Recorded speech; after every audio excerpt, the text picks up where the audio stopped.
जय बद्री केदारनाथ दोस्तों, बहुत बहुत स्वागत है आपका मेरे एक और यूट्यूब वीडियो पे। तो दोस्तों 22 अप्रैल हो चुकी है और 21 अप्रैल तक का मेरा म्यूचुअल फंड पोर्टफोलियो अपडेट हो चुके हैं।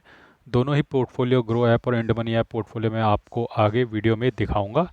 चलिए सबसे पहले बात कर लेते हैं अलग अलग इंडेसिस की। तो निफ्टी 50 में आज 0.17% की बढ़त देखने को मिली है। और अगर बात करें मिड कैप 50 की तो 1% से ऊपर की बढ़त देखने को मिली है। मिड कैप 100 में 0.78% और मिड कैप 150 में 0.85%। और स्मॉल कैप की अगर बात करें तो स्मॉल कैप 100 में 0.73%, स्मॉल कैप 50 में 0.88% और स्मॉल कैप 250 में 0.80%। तो मोटा मोटा 0.8 से 0.9% जो है स्मॉल कैप और मिड कैप इंडेक्स आज भी बढ़े हैं। तो कल की जो तेज़ी थी उस पर आज की तेज़ी और ऐड कर ले तो लगभग 2-2.5% के आसपास ये चढ़ चुके हैं 2 दिन में, जो कि एक अच्छी तेज़ी मानी जाएगी कंसिडरिंग द फैक्ट के लार्ज कैप पिछले हफ्ते चढ़ गए थे, तो इस हफ्ते थोड़ा खर्चा पानी जो है मिड कैप और स्मॉल कैप पूरा कर रहे हैं। आइए अब एक बार देख लेते हैं, नज़र मार लेते हैं एफआईआई के डेटा की, एफआईआई डीआई के 22 साल के डेटा की। तो जैसा कि आप देख सकते हैं कल यानी 21 अप्रैल को 1970 करोड़ की कैश में बाइंग करी है एफआईआई ने, और हमारे डीआई ने भी कल बाइंग करी है 246 करोड़ की। तो कल एक रेयर डे था जब दोनों ही बड़े हाथियों ने बाइंग करी है। और लेट्स सी, ये मोमेंटम देखिए अब काफ़ी अच्छा बनता जा रहा है। एफआई की लगातार बाइंग बन रही है, बहुत हैवी बाइंग नहीं कर रहे हैं but they are consistently and continuously buying which is a good sign.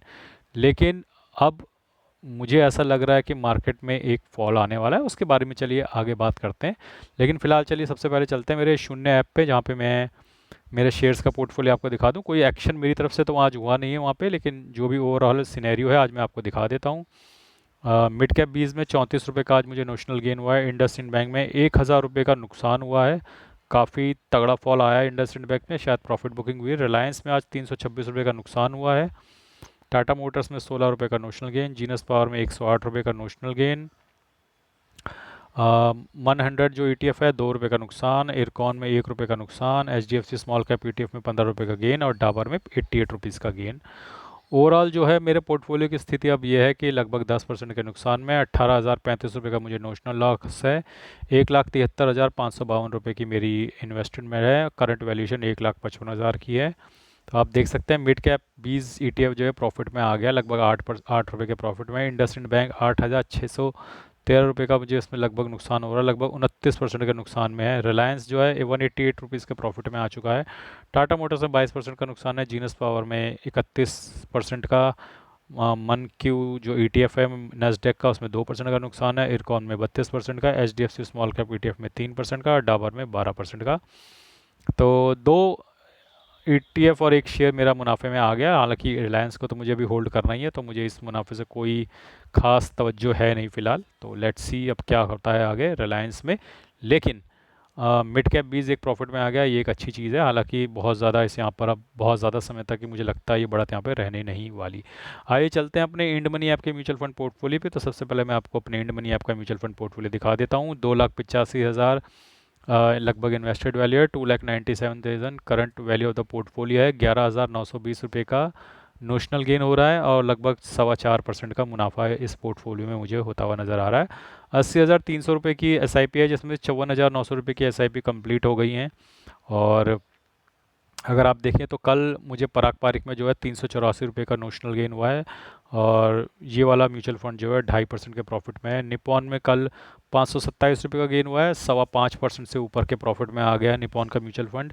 ICICI potential blue chip में कल 431 रुपये का नुकसान और गेन हुआ है, और ये भी लगभग 5.25% के प्रॉफिट में आ गया। Aditya Birla sun life PSU, ये इसमें 277 रुपये का कल मुनाफा हुआ है, लेकिन ये मैं सोल्ड कर चुका हूँ। आई डोंट नो, यहाँ पे अपडेट जरूर आ रही है, लेकिन ये मेरे ख्याल से अब मेरे अकाउंट में क्रेडिट हो जाएगा taking into the NAV of 17 तारीख की। Tata gold ETF fund of fund, ये तो अलग ही लेवल पे चल रहा है। 179 रुपीज़ का मुझे मुनाफा हुआ है कल। और गोल्ड के इस म्यूचुअल फंड में दोस्तों मुझे लगभग 12% का मुनाफा हो गया है 1.5-2 महीने के अंदर ही। तो इतना ज़्यादा गोल्ड स्ट्रेच हो जाएगा मैंने भी नहीं सोचा था, क्योंकि जितना मुनाफा इसमें मैंने सोचा था कि पूरे साल भर में 10% बनेगा, इसने 40-50 दिन के अंदर ही मुझे लगभग 12% दे दिया गोल्ड ने। तो अब मुझे डर लग रहा है कि अब मैं गोल्ड में अपनी SIP चालू करके करूँगा क्या, क्योंकि इसमें तो अब फॉल आना ही आना है। इतना ज़्यादा गोल्ड स्ट्रेच हो गया कि अब देखते हैं कल इस पे क्या निर्णय लेना है, क्योंकि मुझे ऐसा लग रहा है इतनी ज़बरदस्त रैली के बाद अब गोल्ड सस्टेन नहीं कर पाएगा और 1 डेढ़ 2 साल का एक लंबा लीन पीरियड इसमें आ सकता है। तो फिलहाल मैं तो कोशिश करूंगा कि मैं गोल्ड में अब इन्वेस्टमेंट ना करूं या बंद करूं, या जो भी इसमें निर्णय लेता हूं मैं आपको बताऊंगा, क्योंकि थोड़ा मैं कंफ्यूज हो गया हूं। इतनी तेज़ रैली आ जाना गोल्ड में एक खतरे की निशानी मुझे लग रहा है। हालांकि है, मुझे लगभग 12% का प्रॉफिट हो गया है, तो वो अलग अलग चीज़ है। बाकी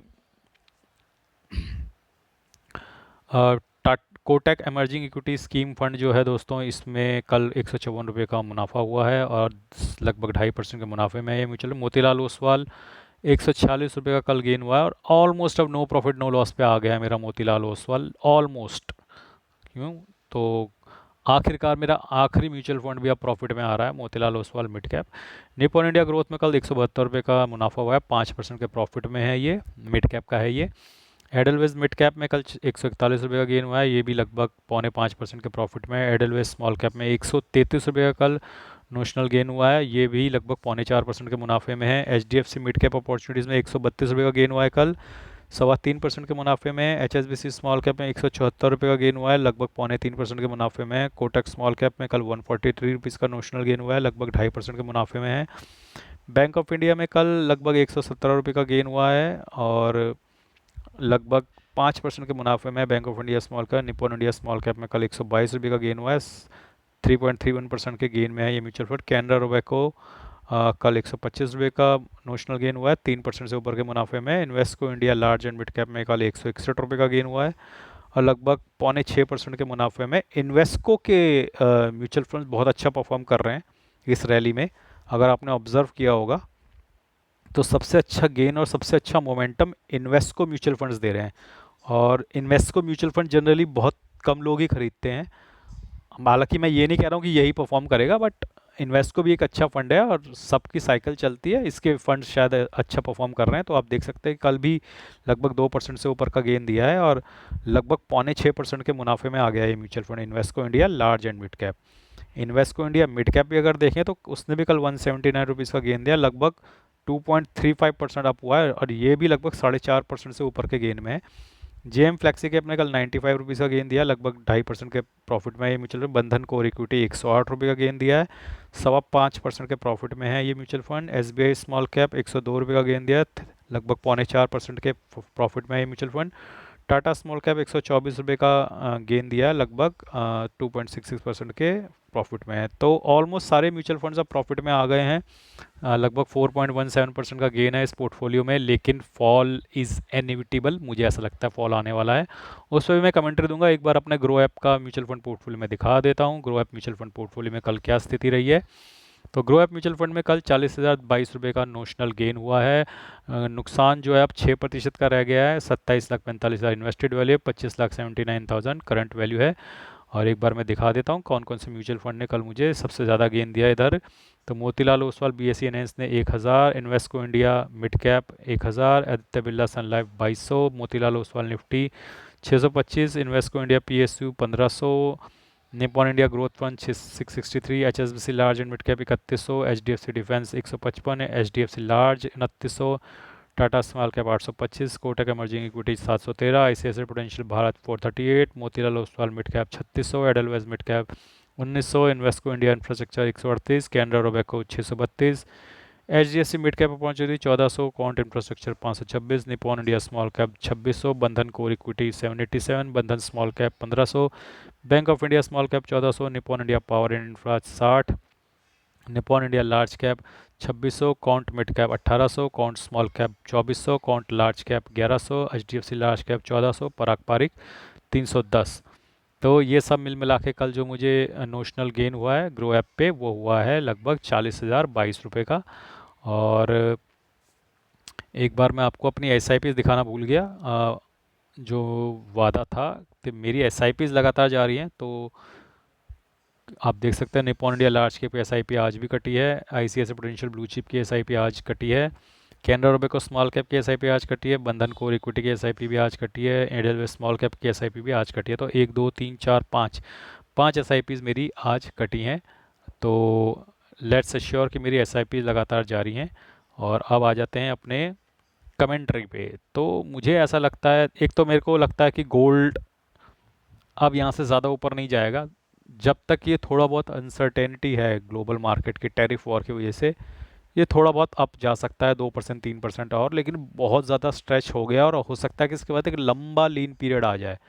तो लंबे लीन पीरियड में हो सकता है कि गोल्ड रिटर्न ना दे फिर 1-2 साल तक, ऐसा भी स्थिति हो सकती है।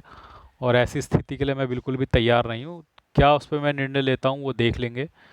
लेकिन बाकी म्यूचुअल फंड्स में मैं इन्वेस्टेड हूँ, उसमें कोई दिक्कत की बात नहीं है। और मार्केट दोस्तों आज देख सकते हैं 24,167 पे क्लोज हुआ है निफ्टी, और अभी एक स्ट्रेच्ड आउट जोन पे पहुंच गया है। मेरे हिसाब से एक रिवर्सल आना चाहिए, वो रिवर्सल अब कभी भी आ सकता है। और किसी भी दिन एक बैड न्यूज़ आ सकती है बाहर से कि टैरिफ वॉर फट गया है, चाइना और यूएस में लड़ मरे हैं। क्या स्थिति होगी, क्या सिचुएशन होगी, अभी कुछ नहीं पता। तो I think be cautious, SIP चलते रहने दीजिए, लेकिन जल्दबाजी में इस बढ़ोतरी में सवारी करने की कोशिश मत कीजिएगा, कहीं बहुत सारा पैसा डाल दें। तो कई लोगों के कमेंट भी आ रहे थे तो कि भैया लमसम डाल देते हैं, ऐसा लग रहा है रैली होने ही वाली है। नहीं भैया, ऐसे कोई रैली नहीं होने वाली है यहाँ से। आप ऑलरेडी काफ़ी ऊपर स्ट्रेच आउट हो गए हो, और यहाँ से एक रिवर्सल ड्यू है, 101% ड्यू है, इसी हफ्ते आएगा। मुझे ऐसा लगता है, भगवान करे मैं गलत हो जाऊं, लेकिन मुझे ऐसा लगता है कि इसी हफ्ते रिवर्सल आएगा और मार्केट एक नीचे की तरफ दिशा दिखाएगा। फिलहाल मेरी तरफ से कोई लमसम की एडवाइस नहीं है स्मॉल कैप और मिड कैप में अभी भी, क्योंकि जब ये रिवर्सल आएगा तो दोबारा मिड कैप और स्मॉल कैप की दोबारा पिटाई होगी अच्छे से। और हालांकि पीएसयूज काफ़ी अच्छा भाग रहे हैं, लेकिन रिवर्सल में तो फिर सभी पिटेंगे, और जिनके रिजल्ट्स अच्छे आ रहे हैं वो थोड़ा कम पिटेंगे, जिनके रिजल्ट ख़राब आए वो बहुत बुरा पिटेंगे। तो ये तो कहानी है रिजल्ट्स थी, और काफ़ी हद तक मार्केट ने ख़राब नतीजों को डाइजेस्ट भी कर लिया था, और अपने नंबर्स में रिफ्लेक्ट कर रहा था ख़राब नतीजों को। तो ख़राब नतीजों में भी बहुत ज़्यादा गिरने की उम्मीद नहीं थी। लेकिन अब समस्या ये है कि हम बहुत ज़्यादा स्ट्रेच्ड आउट हो गए हैं, और कहीं ना कहीं से अब एक बुरी खबर को गले से लगाकर ही मार्केट को नीचे कूदाना पड़ेगा। और कॉशियस रहिएगा। बाकी मैंने अपने तीनों ही पोर्टफोलियो आप लोगों को दिखा दिए हैं, और आज के लिए बस इतना ही। जय बद्री केदार।